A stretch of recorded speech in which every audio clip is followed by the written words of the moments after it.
मेरा पति शादी के बाद ही देश से बाहर चला गया तो मेरी सास सारा दिन मुझे उल्टी सीधी बातें सुनाती और मुझे ताने दिया करती थी। लेकिन मेरे ससुर के आते ही मेरी सास मेरे कमरे में आ जाती और मेरे हाथ पैर दबाकर मेरी सेवा करने लगती। मुझे तभी नींद आ जाती। सुबह होते ही जब मैं कमरे से बाहर आती तो मेरे ससुर मुझे बहुत ज़्यादा पैसे देते और कहते कि ये तुम्हारा इनाम है। मुझे उनकी इस बात पर बहुत ज़्यादा हैरत होती और मैं सोच में पड़ जाती कि किस चीज़ का इनाम है। मुझे अपनी सास पर शक हुआ तो एक दिन मैं उनके कमरे में आने से पहले ही आंखें बंद करके सोने का नाटक करने लगी। उसके बाद जो हुआ उसे देखकर तो मेरे रोंगटे खड़े हो गए। मेरा नाम प्रिया है। मैं एक गरीब घर से हूँ। हम 4 बहनें हैं। हमारा कोई भाई नहीं है और मैं सब बहनों में से सबसे बड़ी थी। लेकिन मैं देखने में बहुत ज़्यादा खूबसूरत थी और मेरे माँ बाप को बहुत ज़्यादा खुशी हुई जब घर बैठे ही मेरा रिश्ता एक अमीर घर से आ गया और उन लोगों ने दहेज की डिमांड भी नहीं की थी। बस उन्हें शादी जल्दी करनी थी। मेरे माँ बाप के पास भी कुछ नहीं था, इसलिए उन्होंने मेरी सादगी से शादी कर दी। मेरी सास बहुत खुशी खुशी मुझे अपने घर ले आई। शादी की रात जब मेरे पति मेरे कमरे में आए तो वो बहुत ज़्यादा चुप थे। उन्होंने मुझसे कोई बात भी नहीं की थी, मेरी तरफ ठीक से देखा था। बस इतना कहने लगे कि मैं एक प्रैक्टिकल किस्म का इंसान हूँ, मुझे रोमांस नहीं पसंद। मैंने भी उनसे कुछ नहीं कहा। मैंने सोचा कि समय के साथ साथ मैं उनको जान जाऊंगी। मेरी सास और ससुर का बर्ताव मेरे साथ बहुत अच्छा था, लेकिन शादी के कुछ दिनों बाद ही मेरे पति विदेश चले गए।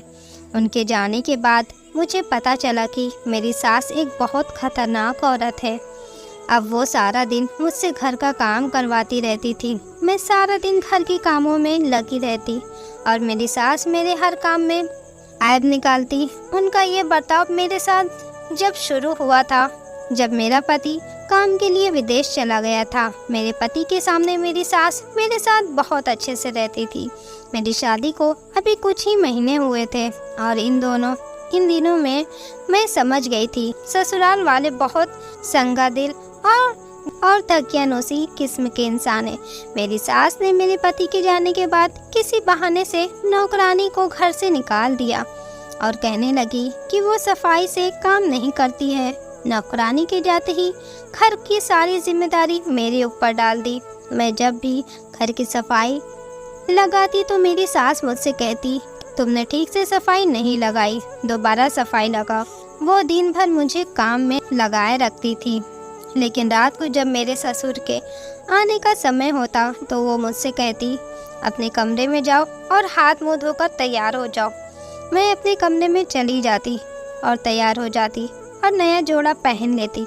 मेरे ससुर के घर आते ही मेरी सास का बर्ताव मेरे साथ बिल्कुल बदल जाता था। वो मुझसे कहती कि मैं तुम्हारे लिए खाना लेकर आती हूँ। जब मैं उनसे कहती कि आप रहने दें, मैं खुद ले लूँगी, तो वो मुझसे कहती कि तुम मेरी बहू नहीं बेटी हो, मैं तुम्हारे लिए खाना लेकर आती हूँ। मैं उनका यह रवैया समझ नहीं पा रही थी। मेरी सास के 2 रूप थे, एक मेरे ससुर के सामने और एक उनके जाने के बाद। दिन में तो वो एक जालिम सास की तरह रहती थी और शाम को जब मेरे ससुर काम से घर वापस आते तो वो मेरे आगे पीछे घूमने लगती थी, मुझे चाय बनाकर देती। मैं नहीं जानती थी कि इस बात के पीछे क्या राज था, लेकिन जब यह राज मेरे सामने खुला तो मेरे पैरों तले से ज़मीन निकल गई। वो मेरे ससुर के आते ही मुझ पर मेहरबान हो जाती। एक दिन तो उन्होंने ऐसा काम किया कि मैं दंग रह गई। रात को वह मेरे कमरे में आ गई और मुझसे कहने लगी, तुम थक जाती हो, सारा दिन काम में लगी रहती हो, लाओ मैं तुम्हारे पैर दबा दूँ। यह सुनकर तो मैं हैरान परेशान हो गई। मैं अपनी सास को हैरत से देखने लगी। मैंने कहा, नहीं आप ये क्या कह रही हैं, मुझे कुछ नहीं हुआ है, मैं बिल्कुल ठीक हूँ, मैं आपसे अपने पैर नहीं दबा सकती। लेकिन उन्होंने मेरी कोई बात नहीं सुनी और मेरे पैर दबाने लगी। मुझे उनकी इस बात से बहुत शर्म महसूस हो रही थी। फिर वो तेल लेकर आ गई और मेरे पैर पर लगाने लगी। मुझे ये बहुत बुरा लग रहा था। मैंने उन्हें बहुत बार मना किया कि आप मेरे से बड़ी हैं, मैं आपसे मालिश नहीं करवा सकती, लेकिन वो ज़बरदस्ती मेरे पैर पकड़कर उस पर तेल लगाने लगी। वो इतनी अच्छी मालिश करती थी कि मुझे कुछ ही देर में मेरी सारी थकान उतर जाती और मैं गहरी नींद में सो जाती थी। मैं सारी रात सोती रहती। सुबह जब मेरी आँख खुली तो मैं बहुत थकान महसूस कर रही थी। मेरा पूरा बदन दर्द कर रहा था और ऐसा महसूस हो रहा था कि मैंने सारी रात बहुत मेहनत का काम किया हो, जबकि तेल की मालिश के बाद तो सुकून मिलना चाहिए, लेकिन मेरे साथ अजीब ही हो रहा था। जब मैं कमरे से बाहर आई तो मेरे ससुर मुझे देखकर मुस्कुराने लगे। मुझे उनको देखकर बहुत हैरत हुई। मैं सोचने लगी, पता नहीं ये क्यों मुस्कुरा रहे हैं। फिर जो सवाल उन्होंने मुझसे किया यह सुनकर तो मैं दंग रह गई। वो मुझसे कहने लगे कि तुम रात को नींद अच्छे से आई थी। मुझे उनका ये सवाल बहुत अजीब लग रहा था, क्योंकि मैंने तो कभी किसी से नींद की खराब की कोई शिकायत नहीं की थी। लेकिन मैंने आहिस्ता से उनकी बात का जवाब दिया और कहा कि जी मैं आराम से सो गई थी। यहाँ एक और अजीबोगरीब बात आज मैंने देखी थी कि मेरी सास कभी मेरे ससुर के कमरे में नहीं सोती थी, हमेशा अपने अलग कमरे में सोती थी। अपने ससुर के पास तक बैठते हुए भी नहीं देखा था। उन्हें कभी एक दूसरे से बात करते भी नहीं देखा था। मेरे ससुर के काम पर जाते ही मेरी सास का बर्ताव फिर से मेरे साथ वैसे ही हो जाता। घर के सारे काम मुझसे करवाती। मेरे ससुर के आते ही वो मेरी खिदमत करने लगती। कुछ दिनों से यही मामला हो रहा था। रोज़ाना मेरी सास मेरे पैर ज़बरदस्ती पकड़ती और तेल लगाकर मालिश करती थी और उनके मालिश करते ही मेरी आंखों में नींद आने लगती और मैं सो जाती। मैं बहुत कोशिश करती हूँ कि मैं न सोऊं, जागती रहूँ, लेकिन मुझे समझ में नहीं आता कि उनके मालिश करते ही क्यों मेरी आंखों में नींद आने लगती थी। मुझे समझ नहीं आता था कि मेरे साथ ऐसा क्यों होता है। सारा दिन मैं थकी हुई होती थी, लेकिन जिस तरीके से मुझे रात को नींद आती थी ऐसा लगता था कि मैंने कोई नशा किया हुआ है। मैं ऐसी गहरी नींद में सोती थी कि रात को एक बार भी मेरी आंख नहीं खुली। मेरी नींद तो ऐसी थी, ये हल्की सी आहट से भी मैं जाग जाती थी, मेरी आंख खुल जाती थी। लेकिन जब से मेरी सास ने मेरे पैरों में तेल लगाना शुरू किया था, मुझे ऐसी गहरी नींद आ रही थी कि मुझे होश ही नहीं रहता था कि मैं कहाँ हूँ और या मेरे ससुराल में मेरे साथ बहुत अजीब गरीब इत्तेफाक हो रहे थे। एक बार किसी ने बाहर का दरवाज़ा खटखटाया। मैंने जैसे ही दरवाज़ा खोला, दरवाजे के बाहर एक बच्चा फ्लावर बुके लेकर खड़ा हुआ था। वो फ्लावर बुके उसने मुझे दिया और कहने लगा, ये आपके लिए है। मैं उस बच्चे को देखकर मुस्कुराने लगी। मैंने सोचा कि हो सकता है ये कोई मेरी सास का जानने वाला होगा, इसलिए मैंने फ्लावर बुके को उससे ले लिया। वो बच्चा चला गया। उस बुके में एक कार्ड लगा हुआ था जिस पर लिखा था, खूबसूरत लड़की के लिए खूबसूरत सा गिफ्ट, आपको चाहने वाला। ये पढ़कर मुझे झटका लगा। मैंने घबराकर वो बुके वहीं पर फेंक दिया। पता नहीं ये कौन था जिसने ये घटिया हरकत मेरे साथ की थी। मैं अपने कमरे में चली गई और कमरे का दरवाज़ा बंद कर दिया। मैं उस आदमी के बारे में सोचने लगी। मेरी अपनी परेशानियां ख़त्म नहीं हो रही थी। ये एक नई मुसीबत मेरे गले पड़ गई। सुबह जब मैं अपने कमरे से बाहर आई तो मेरे पूरे शरीर में दर्द हो रहा था और मुझे बहुत ज़्यादा थकान महसूस हो रही थी। मेरी आंखें बंद हो रही थी, मेरे सर में भी दर्द हो रहा था। जब मैं अपना नाश्ता बनाने के लिए किचन में जाने लगी तो मेरी सास मुझसे कहने लगी, तुम यहीं बैठो, तुम्हारे लिए नाश्ता बनाकर लाती। सबसे पहले उन्होंने मुझे नींबू पानी पिलाया, जिससे मेरा नशा कुछ कम हो गया। उसके बाद मेरी सास ने मेरे सामने नाश्ता रख दिया और जब मैं नाश्ता कर रही थी तो मेरे ससुर मेरे सामने ही बैठकर मुझे देख रहे थे और मुस्कुरा रहे थे। और फिर उन्होंने मुझसे ऐसी बात कही कि मैं सुनकर हैरान रह गई। कहने लगे कि लाल कलर की कपड़ों में तुम बहुत अच्छी लगती हो। ये सुनकर मुझे बहुत बड़ा झटका लगा, क्योंकि लाल कलर का सूट तो मैंने रात ही पहना था और वो मेरा नाइट सूट था जो कि मैं अपने कमरे में जाने के बाद ही पहनती थी और फिर मैं बाहर नहीं आती थी। तो फिर मेरे ससुर को कैसे पता चला कि मैंने रात लाल रंग का सूट पहना था। उनकी बात सुनकर मैं शर्म से पानी पानी हो गई। मैंने अपनी नज़र झुका ली। अब तो मुझे शक होने लगा था कि रात को मेरे साथ क्या होता है। अभी तक मैं यही सोच रही थी कि मैं रात को इतनी गहरी नींद में कैसे सो जाती हूँ और मेरे ससुर को कैसे पता चल जाता है कि मैंने रात को किस कलर का सूट पहना है। इस बात में उलझी हुई थी कि मेरे साथ एक और अजीबोगरीब हरकत हुई जिसने मेरे होश उड़ा दिए। मैं किचन में बर्तन धो रही थी कि मुझे महसूस हुआ कि कोई मुझे देख रहा है। मैंने किचन में इधर उधर देखा तो वहाँ पर कोई नहीं था, लेकिन मुझे ऐसा महसूस हो रहा था कि ज़रूर मुझे कोई छुपकर देख रहा है। मैं परेशान हो गई। पता नहीं कौन है जो मुझे देख रहा है और कहाँ से देख रहा है। हमारा किचन घर के आंगन में ही था और हमारे घर के आसपास भी बहुत सारे घर थे। हमारे घर के सामने वाले घर से हमारा किचन साफ नज़र आता था। औरत की फितरत होती है कि वो अपने ऊपर उठने वाली नज़र को ढूंढ ही लेती है। मैं किचन से बाहर आई। मैंने आसपास के घरों में देखा, फिर मैंने सामने वाले घर की तरफ देखा तो वहाँ पर एक खिड़की खुली हुई थी। वहाँ से मुझे कोई दूरबीन से देख रहा था, क्योंकि वो दूरबीन मैंने अपनी आंखों से देखी थी। जैसे ही मेरी नज़र उस पर पड़ी तो वो वहाँ से हट गया और खिड़की का पर्दा डाल दिया। वो जो कोई भी था मुझे ही देख रहा था और जब मेरी नज़र उस पर पड़ी तो वह मुझे देखकर वहाँ से फ़ौरन हट गया। एक तरफ तो मैं अपने ससुर की बातों से और सास की हरकतों से परेशान थी और दूसरी तरफ पता नहीं ये कौन अनजान आदमी था जो मुझे छुपकर देख रहा था। पता नहीं मुझसे क्या चाहता था। कुछ दिनों के बाद घर के आंगन में एक कागज़ का टुकड़ा फेंका और उसी समय फेंका था जब मैं किचन से बाहर आ रही थी।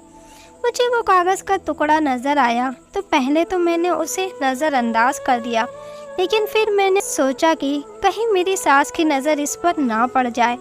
अगर उन्होंने ये उठा लिया तो मुझे तो गलत समझेंगी, वो तो मुझ पर ही शक करेंगी। इसलिए मैंने वो कागज़ उठा लिया और अपने कमरे में आ गई। मेरा दिल बहुत ज़ोर ज़ोर से धड़क रहा था। पहले मैंने सोचा कि उस कागज़ को फाड़कर फेंक देती हूँ, लेकिन ख्याल आया कि एक बार पढ़कर देखती हूँ कि आखिर उसमें क्या लिखा है। मैंने वो खोलकर पढ़ना ही शुरू किया था कि इतने में कोई मेरा दरवाज़ा खटखटाने लगा। मैं एकदम उछल गई। मुझे पता था कि मेरी सासी होंगी। मैंने जल्दी से उस लेटर को अपनी अलमारी में कपड़ों के अंदर छुपा दिया और अपने चेहरे से पसीना साफ किया, फिर दरवाज़ा खोला। जैसे ही मैंने दरवाज़ा खोला तो मेरी सास मुझे शक की नज़रों से देखने लगी। मुझसे पूछने लगी कि मैंने अपना दरवाज़ा बंद क्यों किया था। मैं पहले से ही उस लेटर की वजह से घबराई हुई थी और अब ये मेरी सास के सवाल। मैंने अपने आप को संभालते हुए उनसे कहा कि मैं वॉशरूम में थी, इसलिए मैंने दरवाज़ा अंदर से बंद किया था। लेकिन मेरी सास को मेरी बात पर यकीन नहीं आया और वो मुझसे पूछने लगी कि तुम इतनी घबराई हुई क्यों हो, क्या हुआ है तुम्हें। मैंने उनसे कहा कि ऐसी कोई बात नहीं है, मैं ठीक हूँ।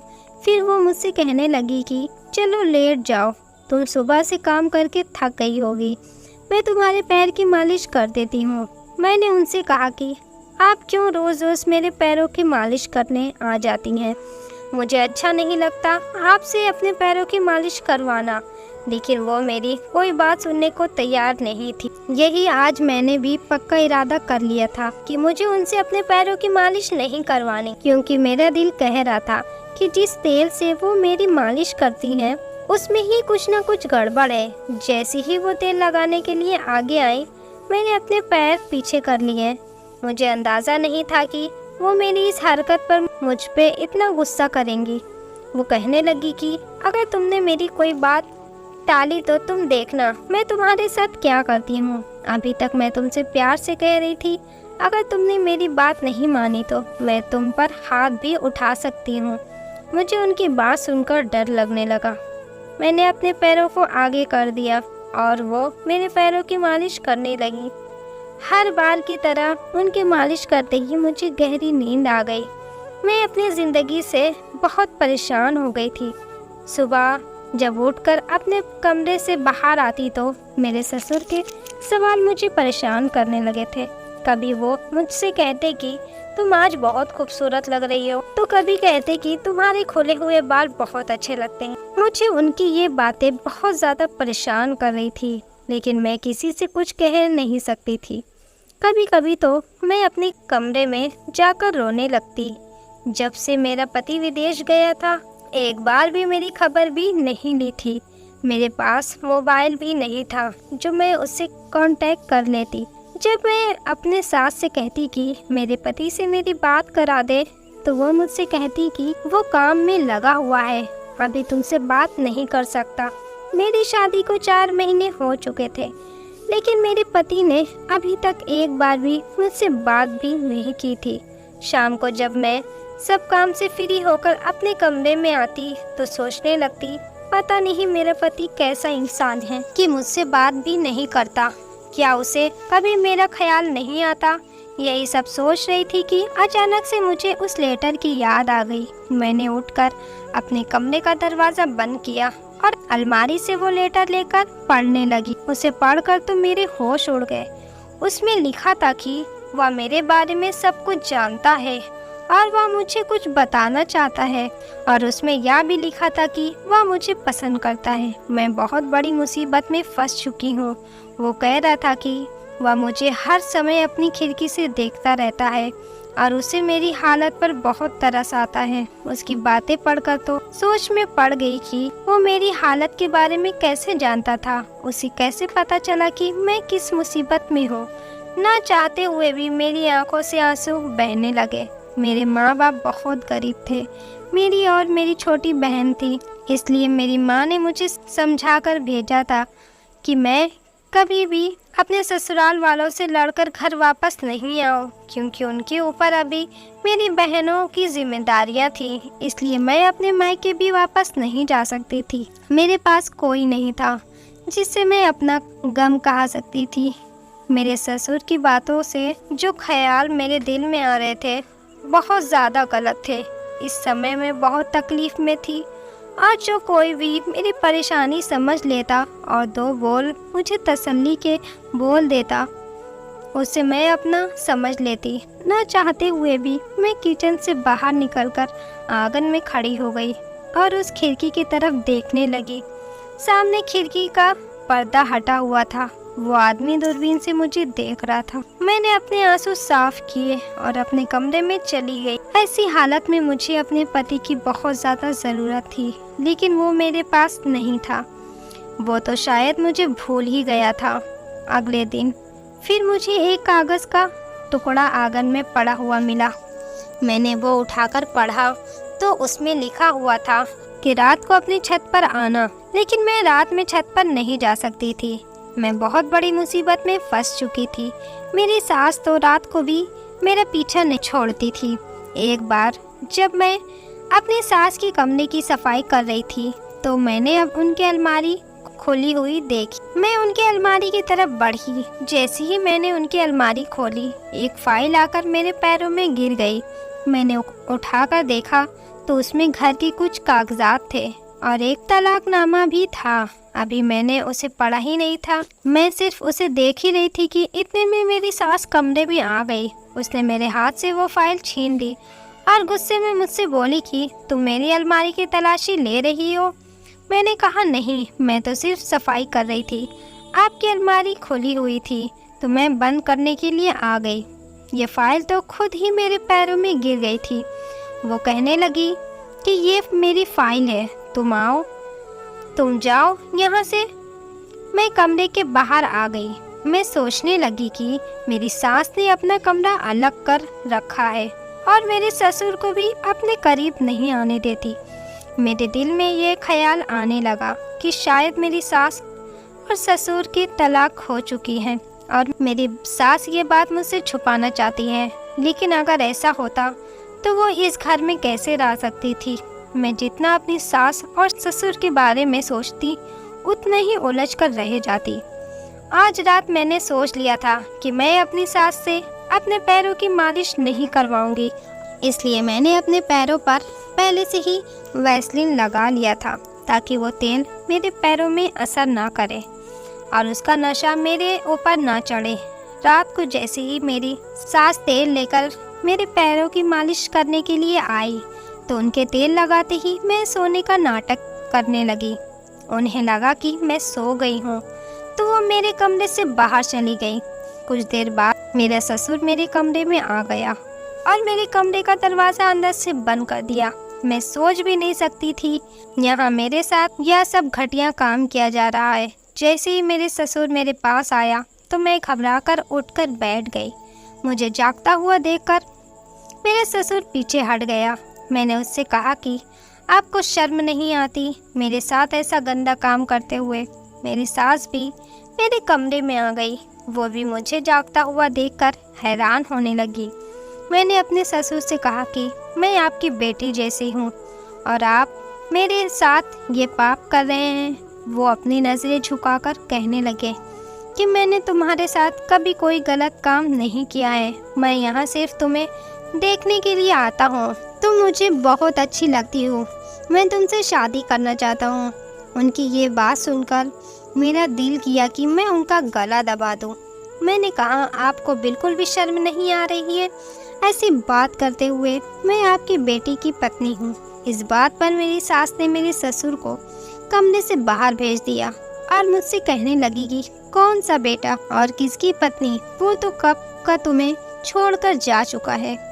मैंने उससे तुम्हारी शादी इसी शर्त पर करवाई थी कि वो तुम्हारे साथ नहीं रहेगा। वो तो बाहर विदेश में ही शादी कर चुका था, लेकिन मुझे अपने घर में एक मुफ्त की नौकरानी चाहिए थी। इसलिए मैंने ऐसा घर ढूंढा जिसके घर वाले अपनी बेटी को ससुराल वालों की हर ज्यादती सहने का मशवरा देते हो। तुम्हारे माँ बाप भी ऐसे ही थे, इसलिए मैंने अपनी बेटी की शादी तुमसे करवा दी। और जब वो वापस जाने लगा तो तुम्हारे लिए वो डिवोर्स पेपर छोड़कर गया था। और ये बात मैंने तुम्हें इसलिए नहीं बताई क्योंकि मैं तुम्हारे बारे में कुछ और सोच चुकी थी। अब मेरा पति तुम्हारा ससुर नहीं है। तुम्हारी शादी अपने पति से करवा दूंगी। मेरे पति की दिमागी हालत ठीक नहीं है। वो जो चाहता है वही करता है। सारी ज़िंदगी उसने मुझे मारा पीटा और अब उसे पसंद आ गई हो। मैं तुम्हारी शादी उससे करवा दूंगी और अपनी ज़िंदगी सुकून से गुजारूंगी। ज़िंदगी भर जो तकलीफ़ उसने मुझे दी है अब वो तुम सहोगी और तुम्हारे पास वापसी का भी कोई रास्ता नहीं है। ये कहकर मेरी सास मेरे कमरे में चली गई। मेरा पति मुझे तलाक दे चुका था और मुझे इस बात की कानो कान खबर भी नहीं थी। अब मैं इस घर में कैसे रह सकती थी? मैं किसी भी सूरत में इस घर में नहीं रहूँगी। मुझे सारी ज़िंदगी की गुलामी और तकलीफ़ बर्दाश्त नहीं करनी। मैंने अपना सामान उठाया और अपने कमरे से बाहर निकलने लगी। जैसे ही मैंने दरवाज़ा खोलने की कोशिश की तो दरवाज़ा बाहर से लॉक था। मैंने दरवाज़ा खटखटाया तो मेरी सास कहने लगी कि जब तक मैं तुम्हारी शादी अपने पति से नहीं करवा देती तुम इस कमरे में ही बंद रहोगी। ये सुनकर मेरे पैरों तले ज़मीन निकल गई। मैं ऐसा किसी भी हाल में नहीं कर सकती थी। मैंने अपनी सास से मना कर दिया। मैंने कहा कि दरवाज़ा खोलो, मुझे यहाँ से जाने दो। मेरी सास ने कहा कि तुम्हें हर हाल में मेरे पति से शादी करनी पड़ेगी, वरना मैं तुम्हें इसी कमरे में भूखा प्यासा रखूंगी। मैंने अपनी सास से बहुत मिन्नतें की, लेकिन उन्होंने मेरी कोई बात नहीं सुनी। मैं रात भर अपने कमरे में रोती रही। अचानक मेरे दिमाग में उस आदमी का ख्याल आया जो हमारे घर के सामने से अपनी खिड़की से मुझे देखता था। मैं अपने कमरे की खिड़की खोलकर वहाँ खड़ी हो गई। मैंने देखा कि उसके सामने की खिड़की भी खुली हुई थी और कमरे में रोशनी भी है। मुझे एक उम्मीद की किरण नज़र आई। मैंने सोचा कि हो सकता है कि आदमी ही मेरी मदद करे। मैंने उस आदमी के सामने अपने हाथ जोड़े, उससे इशारे से कहा कि मेरी जान बचा ले। मेरे पास बस यही एक चारा था। कुछ देर बाद ही मेरे कमरे का दरवाज़ा खुला और बाहर पुलिस मौजूद थी। वो आदमी मेरी बात समझ गया था। मैंने पुलिस को सब कुछ बता दिया। पुलिस मेरे सास ससुर को पकड़कर ले गई। मैं अपने मायके में वापस आ गई। कुछ दिनों बाद ही वो आदमी ने मुझसे शादी कर ली जिसने मेरी मदद की थी। अब मैं इसके साथ ही खुशहाल जिंदगी गुजार रही थी। दोस्तों, उम्मीद करती हूँ आपको हमारी कहानी पसंद आई होगी। वीडियो अच्छी लगी तो वीडियो को लाइक और चैनल को सब्सक्राइब ज़रूर करिएगा। Thank you so much.